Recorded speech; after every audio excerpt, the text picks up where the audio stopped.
Oi, Juliette, boa Olá, noite. Tudo bem? Cadê você? Sumiu. Você sumiu, Juliette. Vamos visualizar novamente.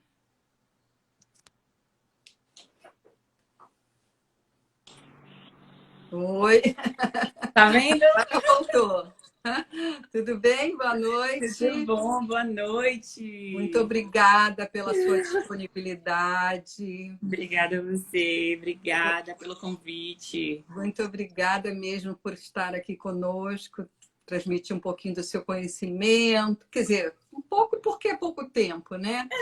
É muito conhecimento que você tem, que eu sei disso. Enfim, Juliette, depois essa live vai ficar gravada no YouTube. Ótimo. E é legal isso, porque ficam todas as lives lá nesse canal do YouTube, né? E isso é muito bom. Mas, enfim, hoje a gente vai falar sobre o divórcio, né? E Isso, sobre a guarda compartilhada e os outros regimes de guarda, né? O exato. divórcio, para mim, é uma coisa muito preocupante, porque, assim, quando tem filho pequeno, né? E a gente sabe que filho pequeno é criança e adolescente até 18 anos, né? Uhum. Eles é uma preocupação da sociedade, né? Então o Estado ele protege, né? Nós temos hoje o princípio do melhor interesse da criança, que é o que está regendo tudo aí, né? Todas as leis falam sobre isso. E aí, quando tem filho pequeno, precisa realmente que o Estado, né, o judiciário avalize, né, essa situação e determine algumas coisas que você vai colocar aqui para a gente.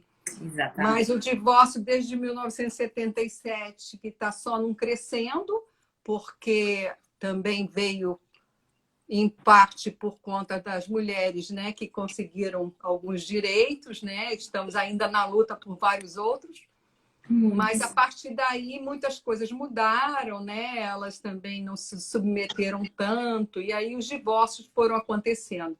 Nessa pandemia parece que o negócio cresceu mais ainda.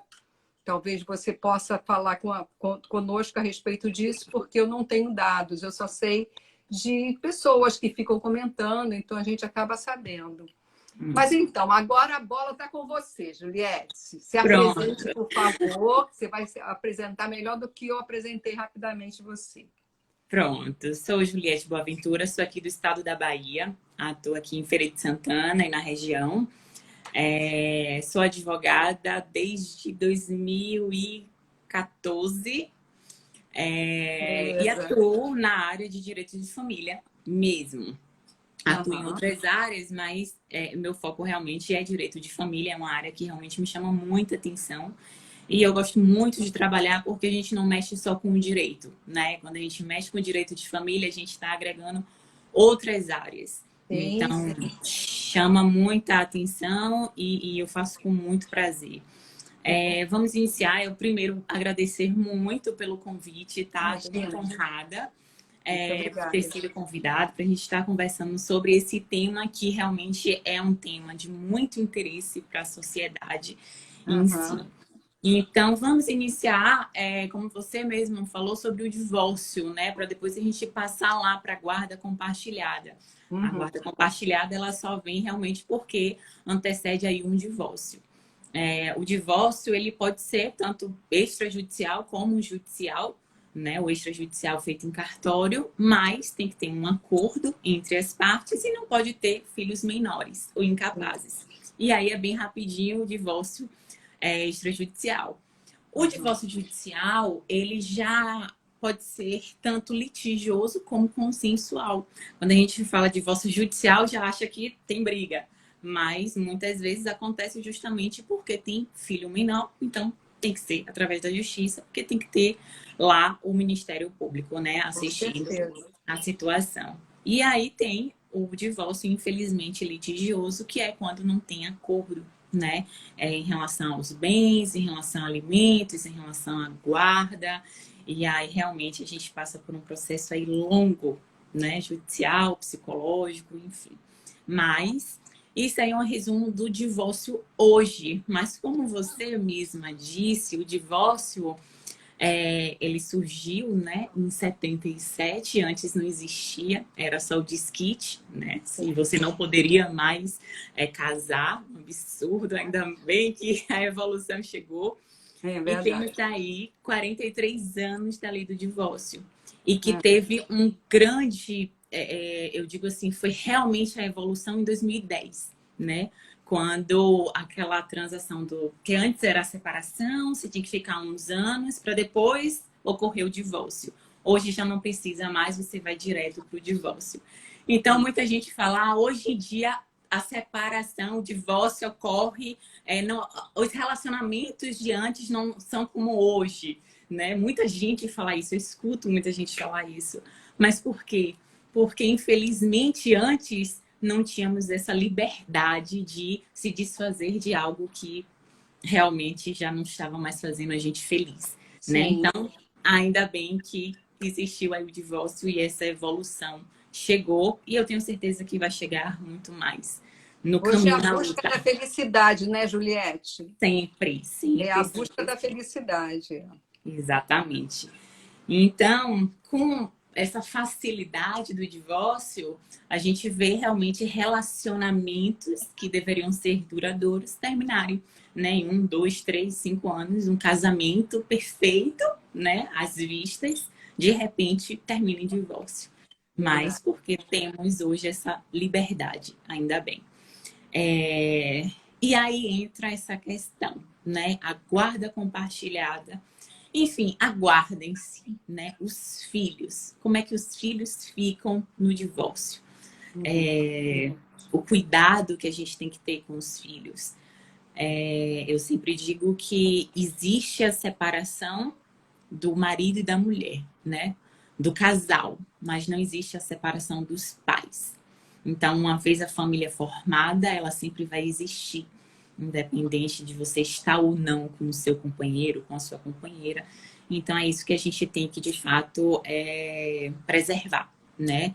A questão realmente familiar. Na minha atuação, assim, com as pessoas, eu falo muito de conjugalidade, que acaba, pode acabar, mas parentalidade, que não acaba nunca. Jamais. Não existe ex-filho, não existe ex-pai, não existe ex-mãe, não é verdade? Não. Exatamente. Então, parentalidade e conjugalidade são os termos que a gente usa aqui. Isso aí, é exatamente isso, né? Então, a gente tem que tomar cuidado, né, com os filhos, principalmente quando eles são pequenos, né? A criança é o nosso espelho. Eu digo que a criança é uma tela em branco e a gente, ao longo dos anos, vai pintando, vai pincelando, né? Então, assim, quem constrói o caráter, a personalidade, é a educação que a gente passa, é o exemplo que a gente passa. Então, todo cuidado do mundo é pouco na hora de criar, né? E aí vamos entender a guarda, né? A gente fala muito de guarda compartilhada. Por quê? Porque é a regra, né? Sim. Mas a gente sabe que existem outras modalidades de guarda que são muito utilizadas também, apesar da guarda compartilhada ser a regra do nosso sistema jurídico. Mas não é a única modalidade que tem, né? Temos a guarda unilateral. Eu costumo dizer assim, tem duas guardas, tipo de guarda, de modalidade, que está no nosso ordenamento jurídico, está na lei, que é a guarda unilateral e a guarda compartilhada. Sim. Existem mais duas modalidades que não está na nossa lei, mas está na doutrina e ela é muito utilizada, principalmente a guarda alternada. Apesar de não estar na lei, ela existe, ela é utilizada e vale a pena a gente falar sobre ela, porque muita gente, inclusive, confunde, viu, com a guarda compartilhada.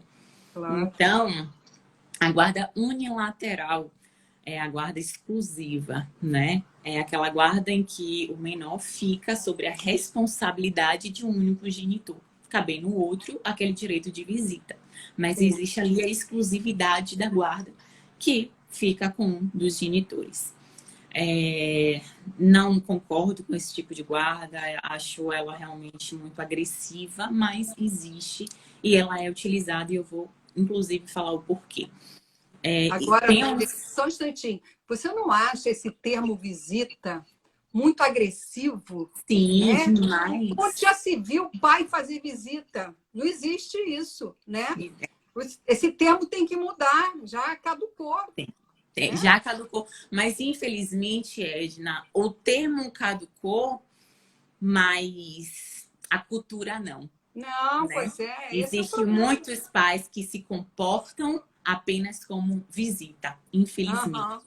Então, apesar do termo, né, ser cruel, é a realidade. Sim. Tem muitos pais, né? Sim. Muitos pais aí que se comportam como meros visitantes, né? Sim. Que visita de 15 de mês em mês e olhe lá. Então, caducou, mas a cultura ainda está aí, ainda existe e, de fato, visita. É o que temos, inclusive é o que está na lei, né? Sim, sim. Tem que mudar. Vamos anotar isso aí, eu acho que cabe, inclusive, no seu livro, isso aí. Vale a pena a gente insistir nisso aí, ter mais uma evolução aí, quem sabe. Temos a guarda alternada, que é uma guarda que não está na lei, mas é uma guarda doutrinária, está na jurisprudência, tem muito juiz aí acatando esse tipo de guarda de fato, que é quando a criança ela passa períodos exclusivos, né? Ela passa um período com a genitora, pode ser de 15 dias, de um mês, depois ela passa esse mesmo período com outro genitor, cabendo ali o direito de visita de um para o outro, né? No período, mas é a guarda exclusiva naquele período ali. Quando a gente fala guarda exclusiva, é quando o genitor, a genitora, ela que decide, né? Decide tudo sobre a criança. A escola, o médico que vai, se vai fazer uma natação, se vai para um psicólogo. Então, quem decide é quem está ali com a guarda naquele período. O pai, então, no caso, ele supervisiona, né? Supervisiona. Ele tem apenas esse poder, né, de supervisionar. Mas realmente cabe ali a decisão para quem tem a guarda. Isso cabe na guarda unilateral, isso cabe na guarda alternada. Né? Então, essa questão da exclusividade.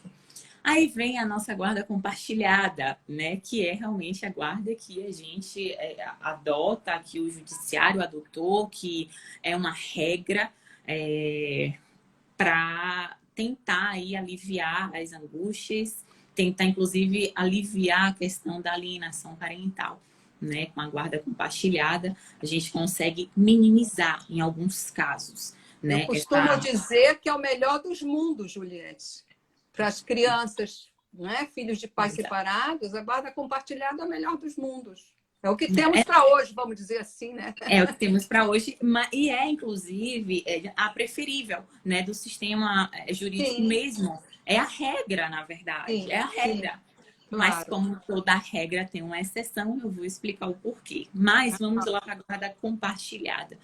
É a guarda onde, de fato, a criança ela não vai ficar indo e vindo o tempo todo, não é uma guarda alternada, é a guarda compartilhada no qual o menor, né, a criança ou adolescente, ela reside com um dos genitores, mas ela tem livre acesso ao outro genitor, o outro genitor tem livre acesso, sem essa questão de marcação de visita, de horário, de dia para pegar, de dia para estar com a criança, muito pelo contrário, é algo livre. A criança tem total acesso à outra parte, assim como a outra parte tem total acesso à criança ou menor. E cabe ali, não cabe nessa guarda a exclusividade. Isso esquece, não existe exclusividade. Nessa guarda compartilhada é o que é realmente o caminho, né? É quando os dois estão ali para resolver tudo da vida da criança. Quando os dois, em comum acordo, estão ali para decidir juntos a escola que vai estudar, a roupa que vai comprar, o médico que vai levar, a natação que vai fazer, a capoeira, ou seja lá qualquer outra decisão, né? Um tratamento que vai fazer. Então, cabe ali aos dois, né? Tanto o pai quanto a mãe. Eu digo pai e mãe por ser a tradição, mas a gente sabe que pode ser dois pais, duas mães, enfim, né? Os genitores em si, do menor. Então, essa é a guarda compartilhada. Então, é óbvio, né? Acho que você pode falar aí muito bem em relação à alienação parental. Quando isso acontece, quando essa guarda compartilhada ela é de fato respeitada pelos pais, é a melhor coisa. é o melhor caminho, não é mesmo? Você Sim. aí, como uma detentora do conhecimento da alienação parental, você pode falar muito bem sobre isso. Por quê? Né? Que a guarda compartilhada, ela é, de fato, uma inibidora da alienação parental. Como Seria diz o realmente professor Rodrigo da Cunha Rodrigo Pereira, é o Pereira. antídoto Isso, né? A guarda compartilhada é o antídoto para a alienação parental. Perfeito, exatamente. perfeita colocação dele. Isso aí, perfeita mesmo e faz todo sentido, né? É. Mas, infelizmente, nem tudo é perfeito, né? E Uhum. no direito de família, Edna, a gente não pode julgar um todo. A gente Sim. não pode ler um livro e achar que aquilo ali vai caber para todas as famílias. Sim, não Que é aquela engessado, né? regra é cabível para todo divórcio, para todo tipo de separação, de divórcio, de guarda. Não, infelizmente, não é isso. Não temos uma fórmula mágica. A lei diz isso, vamos aplicar isso aqui. Quando a gente fala de direito de família, a gente está tratando de vidas, né? Claro. Então, é como o médico, né? O médico lida com vidas. Eu costumo dizer que o advogado de família lida com vidas também. Verdade, verdade. Então, infelizmente, não temos uma fórmula mágica como a gente consegue encontrar nas outras áreas de direito. O direito de família, ela tem que ter outros caminhos, tem que ter realmente... eu digo que a regra é a guarda compartilhada, mas será que um casal, um ex-casal que está ali na mesa de audiência, que não consegue sequer trocar uma palavra sem expressar ódio, rancor, ressentimento, né? Aquele casal que não consegue superar o divórcio, será que vai conseguir manter um compartilhamento de guarda? Será que aquele casal que vive em pé de guerra, como a gente costuma falar, vai conseguir lidar com a guarda compartilhada, sendo que eles não conseguem trocar uma única palavra? Mas nesse caso, o juiz não encaminha para a mediação familiar, não? Porque a mediação familiar restabelece a comunicação entre o casal, o Exatamente. ex-casal, né? Exatamente. Edna, hoje a gente já tem essa mediação aí independente, né? Já temos, mas tem casos que é impossível. Tem Uhum. casos que o juiz consegue perceber em mesa de audiência que é inviável uma guarda compartilhada, pelo menos naquele primeiro instante. Então, como vou aplicar uma regra se para aquele Uhum. caso concreto não vai funcionar? Aí Sim, sim pode ocorrer uma alienação parental, né? sim, Então, sim. como é que eu vou aplicar uma regra? Como é que eu vou aplicar uma guarda compartilhada se aqueles genitores ali não conseguem sequer trocar uma palavra? A guarda compartilhada, como eu falei, ele precisa de fato ter a responsabilidade de ambos. Precisa ter o aval para decidir tudo sobre a vida da criança de ambos. Então, eles têm que ter, no mínimo, 1% de sintonia para resolver a vida do menor. Sim, Se isso sim. não acontece, Edna, como eu vou aplicar uma guarda compartilhada? Como o juiz, olhando aquela situação, vai aplicar isso? Você percebe que a alienação parental ela está existente ali? Sim, Como? Né? sim. Então, nesses casos, pelo menos inicialmente, né? É claro que o juiz vai orientar uma mediação, ou vai orientar um psicólogo, vai orientar tudo, mas inicialmente tem que ser decidido a questão. A criança não pode ficar vendo navios ou com a avó, ela precisa ter realmente um laço e se sentir seguro. Então, o juiz, Claro. nesses casos, ele pode aplicar, tá? A guarda Uhum. unilateral, quando ele percebe ali o melhor interesse da criança, porque Sim. é isso, Edna, que vai ser levado em consideração. É o melhor interesse da criança. Não é o que o pai acha, não é o que a mãe acha. Não é quem. Porque muitas pessoas pensam, a criança vai ficar com aquele que tem melhor condição financeira. Não é isso. O que o juiz e o Ministério Público vai pautar ali é a melhor condição moral, a melhor condição psicológica para acolher aquela criança. Então, Verdade. de ambos, o De juiz ambos. percebendo que é impossível uma guarda compartilhada, ele vai aplicar uma guarda unilateral nesses casos. Ou Uhum. até Tem genitor, tem genitora que fala, olha, eu não quero a guarda não, pode deixar com a mãe, pode deixar com o pai. Então, o próprio genitor, a própria genitora, expressa a vontade de não ter a guarda compartilhada. Então, como é que eu vou aplicar uma obrigação ali da guarda Não, não. compartilhada? Nesse caso já é uma exceção mesmo. A lei já fala É, dessa exceção, né? fala, A lei já sim. fala dessa exceção. Uhum. Exatamente. E a doutrina também fala dessa questão da exceção nesses casos no qual os genitores eles não conseguem manter um relacionamento sequer amigável para tratar dos assuntos, né? Então é como pedir para um juiz escolher a cor do sapato que o seu filho vai usar, né? Então assim é complicado. Tem casos que a gente não pode judicializar tudo, né? O excesso de judicialização ela vai acarretar problemas gravíssimos psicológicos na vida da criança, né? Sim, Se a gente for aplicar 100% o que está escrito ali no nosso Código Civil, nossa, imagina só, vou aplicar uma guarda compartilhada aqui a todo custo. E não é assim. Não pode ser assim. Não né? pode. A gente tem que ter realmente essas cabeças pensantes aí, esses juristas. A doutrina realmente vem embasada aí não só no direito, mas principalmente quando se fala de guarda, quando se fala de alienação parental. Aliás, você sabe, a alienação parental ela não veio nem com o direito, ela veio através da medicina, né? Um psiquiatra, né, que veio com essa teoria da alienação. Na verdade, o Richard Garfield, ele trouxe a síndrome, né? Ele A trouxe síndrome, exatamente, da alienação. O Douglas Darnall é que trouxe a alienação parental. E aqui o Brasil adotou essa terminologia, alienação parental, porque a lei tem esse nome. Mas isso não faz com que todo mundo concorde, não. Tem muita gente que acha que síndrome é o que deveria ser colocado. Porque tem situações que chega a ser uma síndrome, né? Por isso que acho, mas eu trabalho com alienação parental normalmente pelo que diz a lei, entendeu? Claro que tem situações que chegam, né, a uma síndrome, sim. E aí é da medicina. Mas é uma condição, um campo do conhecimento, alienação parental, que está dentro do direito, do serviço social, da psicologia. Exatamente. Né? Eu acho que a medicina que está menos. Mas esses três, nossa, tem muito que agradecer aos advogados, aos psicólogos, aos assistentes sociais, porque vocês fazem um trabalho maravilhoso nesse campo do conhecimento. E é super necessário esse olhar de vocês, né?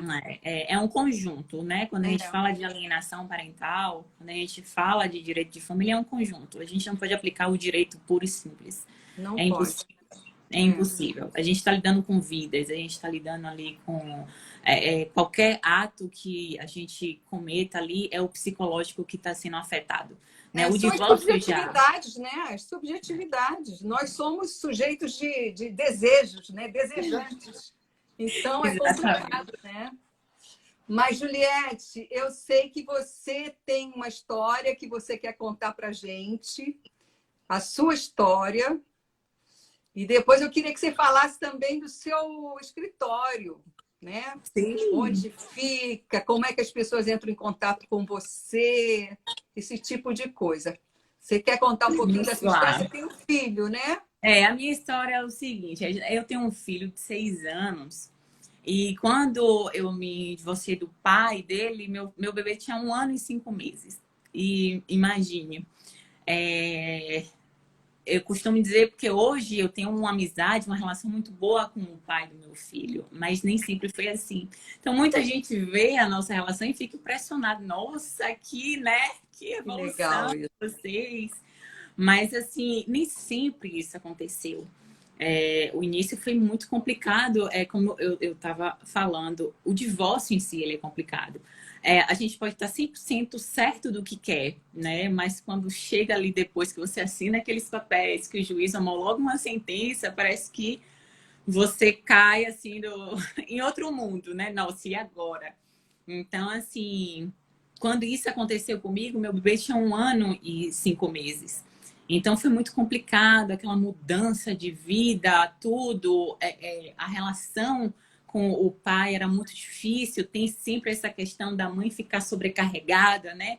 Tá lá no papel a guarda compartilhada, né? Mas A gente sabe que a grande maioria tá ali uma guarda unilateral, né? Mas no papel tá uma guarda compartilhada, porque fica ali 90% da responsabilidade da criação daquela criança ali com a mãe. No meu caso, ficou comigo, né? Ou tem casos que fica realmente com o pai. É uma coisa mais rara da gente ver, mas tem, né? Eu conheço pais claro. aí que são verdadeiras mães. Verdade. E aí, com o tempo, com muita maturidade, com muita conversa, a gente foi percebendo que a gente só estava fazendo mal para ele, né? Para a criança, para o nosso filho, que era o meu bem maior e era o bem maior dele. Então, como é que a gente estava conseguindo fazer o nosso bem maior sofrer, né? Então, que falta de responsabilidade, de sensibilidade a nossa, né? Pensando só em nós e não na criança. E a partir daquele momento que a gente percebeu que a separação foi entre eu e ele e não entre eu, ele e a criança, que a gente percebeu que teríamos ali um vínculo eterno, que a gente precisava manter aquela família, porque é a família que Guilherme ia ter para o resto da vida, é a mãe dele e o pai dele, independentemente de onde estejam, com quem estejam, a família dele é a mãe e o pai. Então, a partir daquele momento que a gente internalizou isso, as coisas fluíram.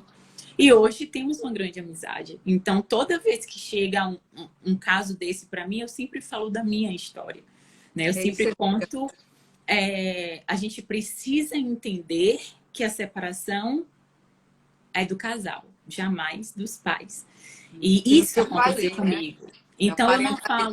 A conjugalidade da parentalidade. Então, não é uma questão... É uma questão que eu trato os meus clientes, eu sempre dou a minha experiência. Eu não falo só como advogada. Eu falo como uma mãe, como uma pessoa que passou por isso e que tenho... Acredito que eu tenho um pouco de responsabilidade na hora de falar sobre, não só por estudar a lei, mas por ter passado por isso, por ter essa experiência, né? Porque tem a teoria e o empirismo ao mesmo Exatamente. tempo, né? Exatamente. E funciona muito bem, meu filho. Maravilha. E aí o seu filho agora tem duas famílias, né? Monoparentais. Isso, a família que ele tem com o pai e a família que ele tem com você. E com a mãe, exato. E tem a família, né, que ele disse que é a família dele, é a mãe, o pai e ponto final. Sim. Então, isso aí, né? O aniversário tá aqui, Natal, passa todo mundo junto, é todo mundo junto, misturado, feliz da vida, e é isso aí, né? Mas não foi uma coisa que aconteceu de imediato. Então, são fases, né? Só que você tem que correr atrás para poder essa fase ruim passar rápido, para você não atingir o seu filho. O que eu queria perguntar em relação à alienação parental para você é se, eu acho que não, porque ele era muito novinho, se você chegou a fazer de alguma praticar, maneira... Sim, a gente pratica a alienação parental, na alienação parental está nos mínimos detalhes, né? Tá em uma ligação que é feita, falar, deixa eu falar com meu filho aí, não vai falar não. Isso é uma alienação parental. Deixa eu ver o meu filho aí, não vai. Sabe? Tô aqui pertinho da sua casa, posso passar aí? Não pode. Isso é uma alienação parental, né? A gente acha que é só quando você fala mal para a criança. Não, o simples fato de você impedir o contato. Tem muitas ações veladas, né? Muitas coisas veladas, invisíveis, né? Que não dá para você perceber, e aí é complicadíssimo. Mas como a criança, no caso, era menor, eu achei até que, de repente, não tivesse. Mas tem isso que você falou, da ligação, de ligar que ele está dormindo, né? Tem. De ouvir lá, papai. Não vai falar com o pai, não. Imagina. Olha! Isso é uma alienação parental e grave, né? Então, assim, ainda bem que a gente acordou para a vida. Opa, peraí, tem alguma coisa errada aí. Vamos lá, se é meu bem maior, se é seu bem maior, por que a gente está fazendo isso? Né? Vamos Agora, cuidar. Vocês não refizeram, né? Não fizeram a família recomposta, não refez o casamento com outra pessoa? Não. Nem ele? Não, nem ele. Pois mas sim, já teve outro relacionamento. Mas já teve outros relacionamentos. Eu já tive outro. Já fui noiva depois disso. Infelizmente não deu certo, mas já cheguei, né? A seguir minha vida. Ele também. Enfim... não temos outros filhos, mas cada um seguiu sua vida perfeitamente e isso não interferiu em nada. Graças a Deus, quando isso veio acontecer, a gente já estava bem resolvido, né? Tanto ele quanto eu, a questão do vínculo entre ex-marido e ex-mulher já estava resolvido ali. Mas antes de conseguir resolver isso, que eu digo assim, quando você tem ainda essa questão, né? Essa briga, quando ainda envolve muita briga, muito desgaste, muitas ofensas, é porque ainda tem alguma coisa mal resolvida ali, né? Então você tem que superar, tem que passar aquilo ali. Você tem que internalizar que ninguém é obrigado a ficar com ninguém, você tem que seguir sua vida, você tem que ser feliz e tem que deixar o outro ser feliz também. Exatamente. Né? Só assim a gente vai conseguir trazer uma felicidade para o nosso filho. E foi o que aconteceu. E eu vejo muitos clientes passando por isso. E hoje, clientes que eu fiz o divórcio lá atrás, há 2 anos atrás, 3 anos atrás, que estão bem, estão conseguindo conviver bem com a situação. E isso, nossa, eu fico muito feliz, né? Quando eu consigo perceber isso.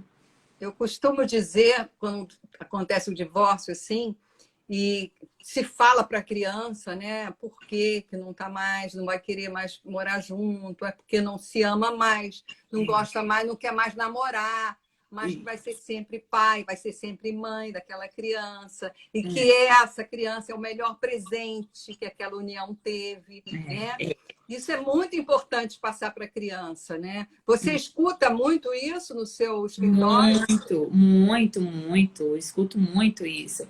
Infelizmente, a gente, nos primeiros atendimentos, a gente fala, eu não queria, porque geralmente, assim, quando se fala de pensão, né? Pensão alimentícia, meu Deus, é a pior coisa que tem.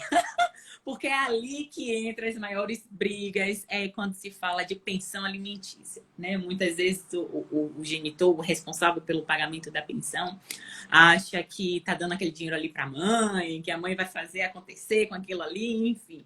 Então, quando tem esse desgaste de pensão alimentícia, a gente escuta muito. Eu já escutei e continuo escutando frases do tipo, se eu pudesse, se eu tivesse condição de criar meu filho sozinho, eu não ia precisar, não ia correr atrás de pensão. E eu falo, olha só, você não está correndo atrás de pensão por você. Você está correndo atrás de um direito que é do seu filho. Então, vamos, calma, né? Senta, respira, que a gente vai resolver. Mas não é um direito que é seu. Você não está correndo atrás para você. Esqueça, você está apenas sendo a voz do seu filho. Então, você vai ter que continuar passando por isso, que a gente vai resolver. Então, tem muito disso. Tem muito essa questão, se eu pudesse voltar no tempo, nunca teria conhecido ele. Nossa, então você não teria seu filho. Né? Então, assim, quando a questão não está bem resolvida no sentimento, no interior, a gente escuta frases desse tipo aí que são clássicas, né? Infelizmente. Agora, eu acho que a questão da pensão, do dever de alimentos, ele dá mais problema porque quem está solicitando, no caso, a mãe que vai ficar com a guarda, ela está solicitando, acha que é pouco. E quem vai dar, acha que é muito. Né? Então, você nunca chega num acordo. Por isso que eu acho que a mediação familiar, ela estabelece isso de um jeito que os próprios pais, o ex-casal, ele entende, sabe, a necessidade de cada coisa está sendo colocada ali, sabe? Eu acho que a mediação é uma ferramenta fundamental nessas situações. Eu sou muito fã, eu sou mediadora também, né? Então, eu sou muito fã da mediação. Acho que isso não pode faltar. Eu acho que o juiz tem que mandar todo mundo para mediação, é familiar, mediação. Se não acertar lá de jeito nenhum, aí vai para o magistrado. Mas isso acontece, mas isso já acontece, né? A gente passa por essa audiência de conciliação, essa mediação, isso já é realmente uma praxe da justiça, porque chegou, né, o entendimento de que de fato é essencial, é necessário. Mas tem casos, Edna, que não acontece. Não acontece mesmo, não consegue ser resolvido e quem tem que determinar mesmo é o juiz. Então, ele vai ali observar o trinômio, né, que a gente chama, que é a possibilidade, a necessidade e a proporcionalidade, para poder aplicar ali o valor da pensão. Porque muita gente acha, é 30% do meu salário. Muita gente vai para o mito, né, desses 30%, que é de fato um mito. Não é isso, não é 30%, não é sempre 30%. né? Então, assim, o juiz ele vai ter que observar tudo isso. Essa questão realmente da necessidade de quem vai receber o alimento, a possibilidade de quem vai oferecer o alimento e a proporcionalidade, afinal de contas, não é só o pai que tem que pagar as contas, né, da criança, a mãe também, né? Então, assim, tem tudo isso, a proporcionalidade, né? O quanto cada um vai poder arcar com o sustento daquela Quer criança. dizer, no caso, a mãe que você está falando é a mãe que trabalha fora, né? Porque aquela que é dona de casa, que é do lar, não tem nenhum, não recebe nada, né? Aí é o pai que tem que arcar com tudo. Exatamente. Mas aí tem essa questão também, né, Edna? Quando o juiz já está observando muito isso. Assim, a gente quis muita evolução, e a evolução está chegando. A gente quis muita modernidade, e a modernidade está chegando. Então, tem casos que o juiz observa se a mãe é jovem, se a mãe tem saúde física, psicológica para trabalhar, para ajudar no sustento, entendeu? Então, assim, tem muito isso já também, tá? Então, assim, não é só aquela... Claro que se é um divórcio no qual a mãe tem 40 anos, 45 anos, no qual nunca trabalhou, sempre foi dona de casa, pô, é impossível ela ir pra rua agora e arranjar um emprego, né? Mas hoje, como no início da nossa conversa, a gente falou dos divórcios, que hoje é muito fácil. Então, a pessoa casa com 2, 3 anos já tá divorciado. Então, a gente vê gente jovem, né? Com 28, 29 anos, 30 anos, divorciado. Poxa, essa pessoa ela tem uma saúde mental, essa pessoa tem uma saúde física, ela pode ir trabalhar, ela pode ir contribuir também com o sustento dessa criança, né? Claro. E aí falar, e agora vai deixar com quem essa criança? Aí é uma questão que tem que ser analisado caso a caso, né? A questão, será que é mais válido eu ir para a rua trabalhar e ajudar a pagar uma pessoa para ficar dentro de casa? Então, cada caso é um caso, como eu falei, não tem uma fórmula mágica, mas também não tem uma regra, uma obrigação que vai caber para toda a família. Não. Então, essa questão da pensão, o juiz vai analisar essas questões, né? Vai analisar realmente se existe a possibilidade da mãe estar realmente conseguindo ajudar no sustento. Então, não é uma fórmula que a gente encontra, né, na lei. Não isso não é mesmo, graças a Deus, né? Porque se fosse tudo engessado, já pensou? Que coisa horrível que ia ser. Tantos traumas que a gente ia causar aí, meu Deus. Nossa! Nossa, é impossível. Agora, você não acha, Juliette, que o IBDFAM, o Instituto Brasileiro de Direito de Família e Sucessões, tem feito assim, um trabalho progressista no direito de família, né? Uma coisa fantástica, né? Com certeza. Que já conseguiu de coisas, de evolução. Teses, assim, revolucionárias, né? Então, realmente está sendo um papel fundamental. Fundamental, também acho. Eu costumo ler muito, né, em relação a toda jurisprudência que a gente vê, né, a gente vai estudar, vai ver de onde veio, e assim, o papel é fundamental dessas instituições, desses institutos, tem que existir, né, como eu falei, o direito de família a gente não encontra só na lei, né, a gente encontra em diversas outras áreas, diversos outros âmbitos. Então, a gente tem que... É um grupo, né? Eu digo que é um grupo. Não é o direito puro e simples. Então, realmente, o papel é fundamental. Me diga uma coisa, Juliette. Fala aí do seu escritório, trabalho que você atende, que a gente já está quase terminando a nossa live de 40 minutos. Passou rápido, hein? Rapidinho. É muito rápido. Exato. Olha, eu atendo em Feira de Santana, no interior aqui da Bahia, certo? Atendo em Salvador. Tenho clientes aí de diversos lugares, diversos estados. A gente não se prende só onde a gente está. Ainda bem, meu Deus, que a tecnologia está aí. Não a gente isso consegue atender. Você pode atender o mundo todo, porque agora pela internet, né? No meu Instagram tem, né? Da Bahia para o mundo. Né? Olha! Então, assim, eu não estou presa na Bahia. Então, assim, ainda bem que a gente consegue aí atender o Brasil todo, né? Com essa tecnologia, a gente está conseguindo realmente, né? O atendimento online, nossa, eu faço muito mais atendimento online do que presencial, acredite. Com a pandemia, né? Então, despertou muito para isso. com essa pandemia, live, meu Deus do céu, né? Hoje, se você for abrir aí o Instagram, deve ter umas 10 daqui acontecendo. Nossa, só nesse horáriozinho, né? Então, assim, com essa pandemia, a tecnologia já estava aí há muito tempo, o mundo digital já estava aí há muito tempo, mas na pandemia as pessoas despertaram muito mais, né? A gente teve que fazer isso, fomos obrigados a recorrer realmente para o mundo digital. Então, assim, eu digo que é da Bahia para o mundo mesmo. Resido em Feira de Santana, tenho parceria, escritório lá em Salvador com um parceiro meu, em Salvador, que é na capital aqui, mas a gente atende aí Brasil afora, sem fronteiras. Só no direito de família ou outras áreas? Não, eu atuo no direito trabalhista, inclusive eu tenho um pós em direito trabalhista também, e atuo com direito do consumidor. São as 3 áreas que eu atuo. Faço parcerias em outras áreas, mas assim, só na Bahia mesmo. Os outros estados é só realmente essas 3 áreas que eu trabalho, que já tá por aqui, ó. Eu digo só, mas é muita coisa. Muita coisa, né, Juliette? Eu só vejo você trabalhando para lá e para cá, para lá e para cá. Exato, tem que ser. Pois é, Juliette, tão novinha, né? Com essa carinha tão bonitinha, tão novinha, já com filho e tudo. Não tão novinha assim, a cara engana, viu? Engana, né? Engana. Mas olha, Juliette, eu quero agradecer demais a sua disponibilidade, agradecer demais o conhecimento que você passou para gente. Como eu te avisei, a nossa live é de 40 minutos e tudo. Então, assim, tá acabando, mas assim, foi ótimo, adorei. Eu vou passar para o meu canal do YouTube, vou mandar para você. Tá bom?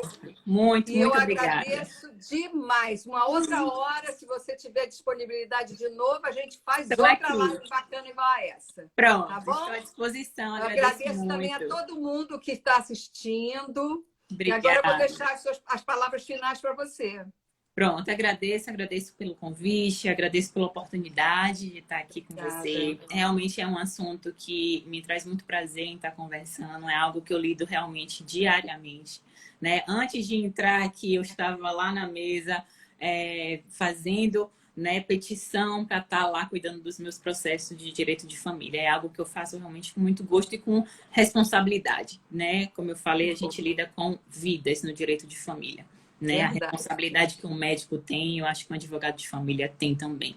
Então, agradeço muito, agradeço aí o pessoal pela audiência, agradeço a você, te desejo muito sucesso. Quero saber quando esse livro estiver aí pronto. Em janeiro vai sair, se Deus quiser. Eu quero sim tá lendo e... Então tá, Juliette, parabéns para você, tudo de bom, muitas felicidades. Muito obrigada mais uma vez, tá bom? Obrigada. Beijo grande, tchau. gente. Beijo. Boa noite, tchau. Boa.